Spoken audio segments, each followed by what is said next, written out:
Hello everybody, welcome back to the FA Customs YouTube channel. What we're going to talk about today is another video about our F8 Poly line of bench shirts, but we're not going to show you the features and the specs and what I personally think about them, but rather how to properly break in a Poly bench press shirt.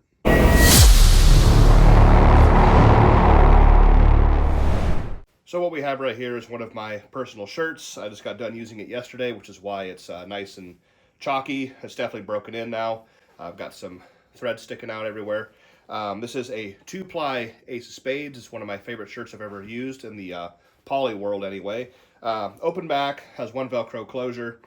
Pretty standard for multi-ply bench shirts. Your single plies will be almost always closed back. We do at F8 Customs offer an open back design single ply. Unlike your band shirts, so we sell the F8 band shirts, we have the OG, we have the 2.0.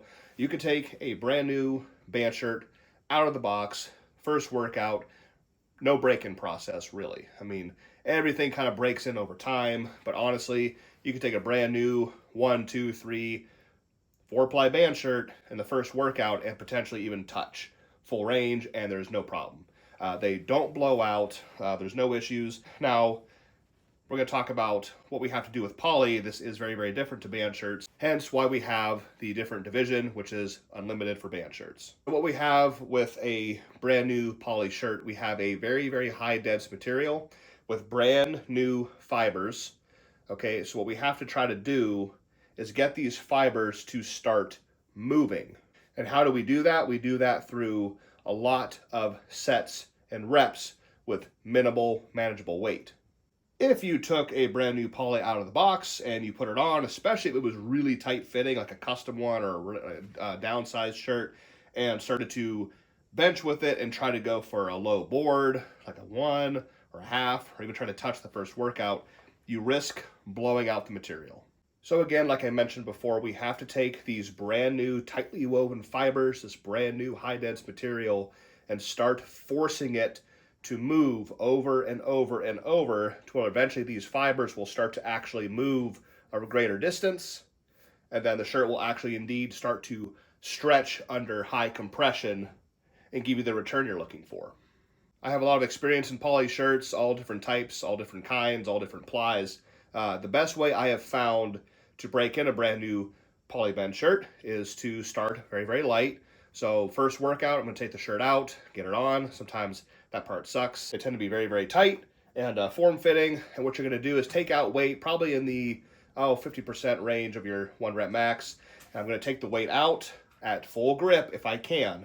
If I have to stay narrow, I will. But I want to try to be out to my competition wide grip. I'm going to take this weight out, and the range of motion is going to be laughable. It's going to probably move down like a 1/4 inch or a 1/2 inch. But I'm going to take all the weight of the bar and give it to the material and force it to start moving very slowly with this limited range of motion, very, very lightweight.